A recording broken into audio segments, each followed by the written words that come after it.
Michael Jackson और उनकी plastic surgeries को लेकर सालों तक दुनिया भर में कई सारी बातें होते हुए आई। We saw a lot of these progressions of what he looked like back in the day as a kid and then what he ended up looking like before his death.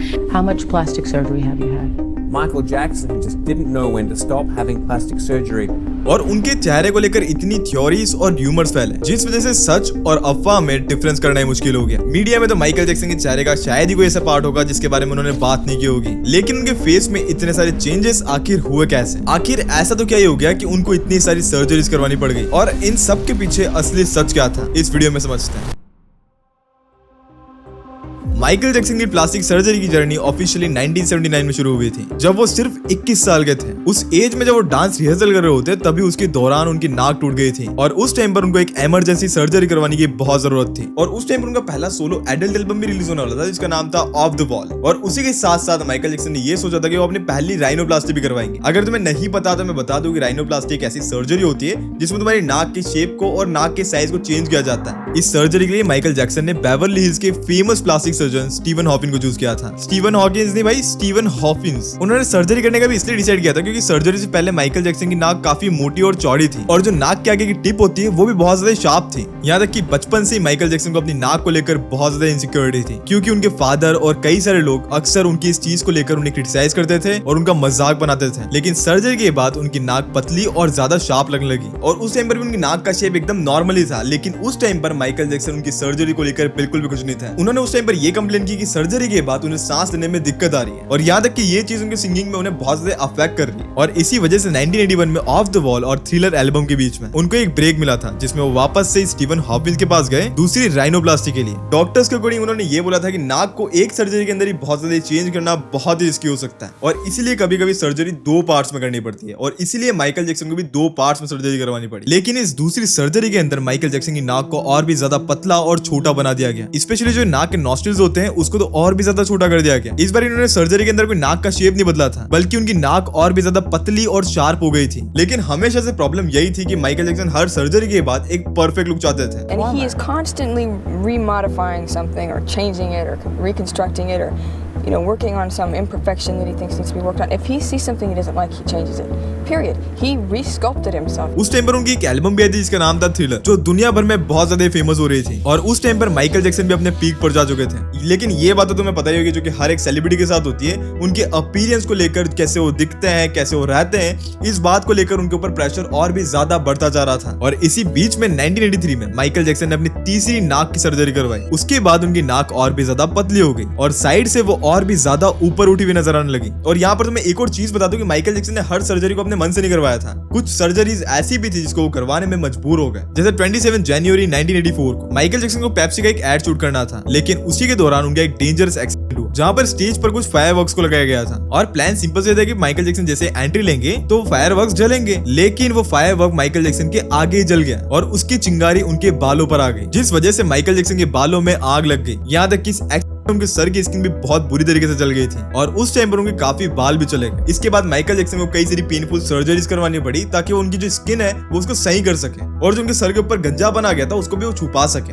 लेकिन जब माइकल जैक्सन की recovery video सामने आई उस time पर Michael Jackson के sir पर पट्टी भी थी और साथ में उनके नाक पर सपोर्ट भी था, और तभी से लोगों को ये लगने लग गया कि उन्होंने अपनी स्कैल्प की ट्रीटमेंट करवाई है। लेकिन उसके साथ साथ उन्होंने अपने नाक की एक और बार सर्जरी करवाई थी, क्योंकि जब माइकल जैक्सन का विक्ट्री टूर हो रहा था उस टाइम पर माइकल जैक्सन की नाक और भी ज्यादा पतली थी, और उस टाइम पर उनकी नाक और भी ज्यादा अननेचुरल लग रही थी। पर 1986 तक प्रॉब्लम साफ साफ दिखाई देने लग गई थी कि आखिर उन्होंने अपने चेहरे के साथ और अपने नाक के साथ क्या किया। क्योंकि जब एक पेप्सी की प्रेस कॉन्फ्रेंस हो रही थी उस टाइम पर माइकल जैक्सन ने सनग्लासेस पहने हुए थे, और उनकी जो नाक का शेप था वो थोड़ा टेढ़ा था, और ऐसा लग रहा था कि वो नीचे की तरफ झुका हुआ है, और इसलिए माइकल जैक्सन ने अपने चेहरे को ढक के भी रखा था। और यहाँ पर ही माइकल जैक्सन के चेहरे में लोगों ने एक बहुत बड़ा चेंज नोटिस किया, वो था उनका चिन डिंपल। कई सारी रिपोर्ट्स के अकॉर्डिंग उस टाइम पर माइकल जैक्सन ने अपना एक चिन इम्प्लांट भी करवाया था। लेकिन 1987 में उनका बैड एल्बम रिलीज होने के बाद माइकल जैक्सन का नया लुक मीडिया के लिए एक ऑब्सेशन सा बन गया था, क्योंकि जो आगे मैगजीन और गॉसिप न्यूज़पेपर्स थे वो माइकल जैक्सन की प्लास्टिक सर्जरी को लेकर कुछ ना कुछ बड़ा चढ़ाकर बातें लिखते ही थे। एक तरफ कोई ये बोलता था कि माइकल जैक्सन का पूरा चेहरा ही बदल रहा है, और दूसरी तरफ कोई उनकी नाक को लेकर उनका मजाक बना रहा है और इसके ऊपर हेडलाइंस चल रही है। लेकिन 1990 तक बात सिर्फ अफवाह तक नहीं थी, क्योंकि उस टाइम पर माइकल जैक्सन की नाक पर कई सारी प्रॉब्लम्स दिखाई देने लग गई थी। वो कई सारे पब्लिक इवेंट्स में जा रहे थे जहाँ पर उनकी नाक बहुत ज्यादा पतली लग रही थी, और यहाँ तक कि बहुत दबी हुई और वीक से लगने लग गई थी। तुम ऐसा ऐसा मान लो कि उनके जो नाक का नेचुरल शेप था वो बिल्कुल खराब ही हो गया था। और उस टाइम पर डॉक्टर्स को भी ये लगने लग गया था कि माइकल जैक्सन को अभी सिर्फ ब्यूटी सर्जरीज नहीं करवानी चाहिए, बल्कि उस टाइम पर उनको मेडिकल सर्जरीज की जरूरत थी, ताकि जो उनकी नाक है वो ठीक से काम कर सके और उन्हें सांस लेने में कोई दिक्कत ना हो। क्योंकि तुम देख सकते हो उनकी नाक बहुत ज्यादा पतली हो गई थी और उसमें जो सांस लेने के नॉस्ट्रिल्स थे वो बहुत ज्यादा छोटे हो गए थे। और उस टाइम पर जो माइकल जैक्सन का पेप्सी वाला एक्सीडेंट हुआ था उससे माइकल जैक्सन उस टाइम पर भी स्ट्रगल कर रहे थे, क्योंकि जो 1984 में फायर एक्सीडेंट हुआ था उनके साथ, उसकी वजह से उनके सर की स्किन बहुत ज्यादा गहरे निशान छोड़ के गई थी और जहां पर उनके बाल नहीं थे वहां पर कई सारे स्पॉट्स रह गए थे और उनको छुपाना भाई बहुत ज्यादा मुश्किल होता जा रहा था। और इसी वजह से माइकल ने एक टिश्यू एक्सपेंडेड ट्रीटमेंट भी ट्राई किया। अब इस प्रोसेस के अंदर होता क्या है कि तुम्हारे सर के अंदर एक बलून जैसी चीज को डाला जाता है जो धीरे धीरे तुम्हारी स्किन को स्ट्रेच करता है, ताकि जो जली हुई और डैमेज जो स्किन होती है उसको हटा करके एक हेल्दी स्किन से कवर किया जा सके। ये ट्रीटमेंट बहुत ज्यादा पेनफुल होता है और ये साथ में दिखता भी है कि तुमने ट्रीटमेंट करवाया है। और इसी के बाद लगभग तुमने देखा होगा कि माइकल जैक्सन हमेशा हर पब्लिक अपीयरेंस के अंदर एक टोपी पहन के जाते थे और जो उनकी फेमस टोपी है जो कि वो पहनते थे उसको फडोरा बोलते हैं, तो वो हमेशा फडोरा पहन के घूमते थे। बहुत लोगों को यही लगता था कि उनका ये स्टाइल है, लेकिन असलियत में उन्होंने अपने सर का एक ट्रीटमेंट करा रखा था। भाई मुझे भी ये लगता था कि उनका स्टाइल है, लेकिन एक्चुअली उन्होंने अपना स्टाइल बना दिया इसको, लेकिन अनफॉर्चुनेटली उनका ये ट्रीटमेंट भी सक्सेसफुल नहीं रहा। इसके बाद माइकल जैक्सन को अपने जो सर के बाल थे और जो उनके सर के ऊपर खाली हिस्से बच गए थे उसको छुपाने के लिए हमेशा विग पहननी पड़ती थी, यहाँ तक कि उनको नकली बाल यूज करने पड़ते थे और जो कई सारे स्कैल्प टैटूज आते हैं उनका यूज करना पड़ा। पर फिर 1993 तक उनकी स्किन में भी एक बहुत बड़ा चेंज देखने को मिल रहा था, क्योंकि पहले तो वो ब्लैक थे लेकिन धीरे धीरे उनकी स्किन का कलर बहुत ज्यादा व्हाइट होता जा रहा था। और ये बहुत ज्यादा शॉकिंग चीज थी, क्योंकि इससे पहले माइकल जैक्सन को किसी ने भी ऐसे तो देखा नहीं था। आखिर ऐसा तो क्या हुआ कि उनकी स्किन का कलर ही चेंज हो गया? आखिर एक अफ्रीकन अमेरिकन इंसान इतना ज्यादा कैसे बदल गया? देखो, इसके रिगार्डिंग कई सारे रूमर्स हैं, लेकिन माइकल जैक्सन को एक्चुअल में एक स्किन कंडीशन थी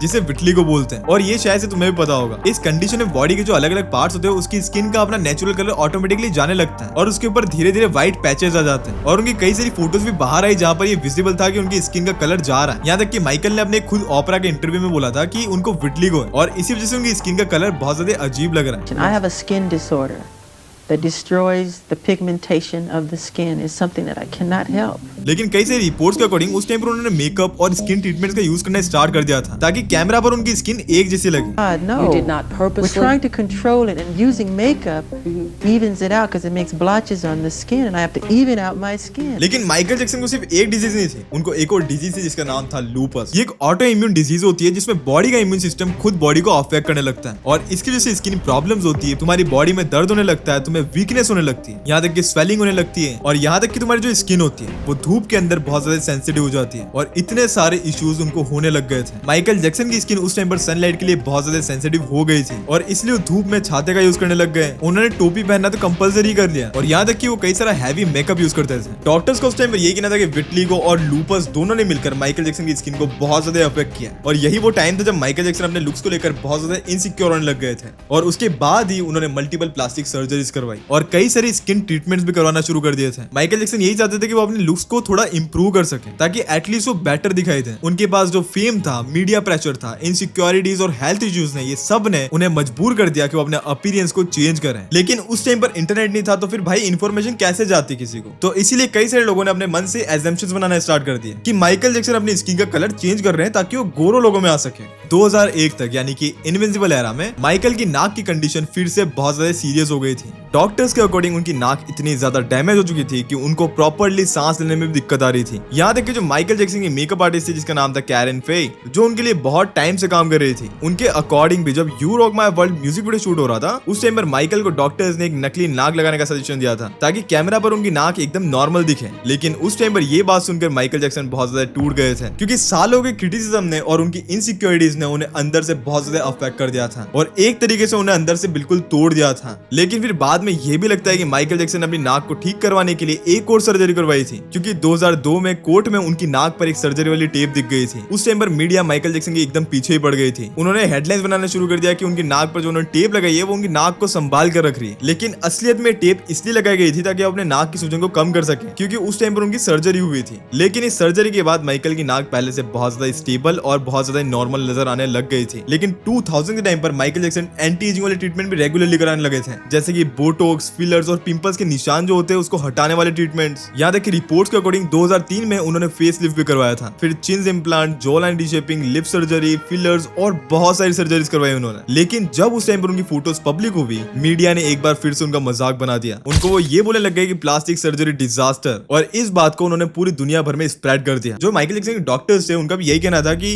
उनका एम शुरुआत से यही था कि जितना ज्यादा माइकल जैक्सन को नॉर्मल दिखा सके उतना वो नॉर्मल दिखाना चाहते थे, और एक्चुअली में काफी चीजें काम कर भी रही थी। जैसे उनकी नाक को फिलर्स की हेल्प से दोबारा से शेप दिया जा रहा था, और याद है कि उनके फेस पे जो डैमेज पार्ट्स थे उनको फिक्स करने की और बहुत ज्यादा नॉर्मल बनाने की कोशिश की जा रही थी ताकि उनकी स्किन जो है वो स्मूथ लगे। तो अगर देखा जाए देन माइकल जैक्सन ने डेफिनेटली कई सारी कॉस्मेटिक सर्जरीज करवाई है, और कई बार उन्होंने अपनी सर्जरीज को ठीक भी करवाया। लेकिन उस टाइम पर मीडिया ने इस बात को इतना ज्यादा सेंसेशनल बना दिया कि लोग भूल गए कि उनकी सर्जरी सिर्फ ब्यूटी के लिए नहीं थी, बल्कि उनके ऊपर कई सारे हेल्थ प्रॉब्लम्स भी थे और फेम वगैरह का प्रेशर भी था, जिस वजह से उन्हें सारी चीजें करवाने पर मजबूर कर दिया। लेकिन ये कहानी सिर्फ प्लास्टिक सर्जरी पे खत्म नहीं होती है, क्योंकि उनके साथ जो हुआ है वो बहुत ज्यादा डार्क था और बहुत ज्यादा पेनफुल था। और अगर तुमको उनके ऊपर वीडियो चाहिए देन मैं उसके ऊपर डेफिनेटली एक वीडियो बना सकता हूँ, लेकिन तुम्हें इस वीडियो के ऊपर 10,000 लाइक करने पड़ेंगे और इस वीडियो के अंदर कमेंट करना पड़ेगा यस रिकॉनिक, एंड मैं डेफिनेटली उनके ऊपर एक वीडियो बनाऊंगा। तो इस गोल को कंप्लीट कर लो एंड तुम्हें वीडियो मिल जाएगी। बाकी तो तुम्हें स्क्रीन के ऊपर 2 वीडियोस दिख रहे होंगे, जाकर वॉच कर सकते हो, तुम्हें बहुत ज्यादा पसंद आने वाले हैं, तो जाओ जाकर देख लो। एंड मिलते हैं नेक्स्ट वीडियो के अंदर, तब तक के लिए पीस एंड लव एंड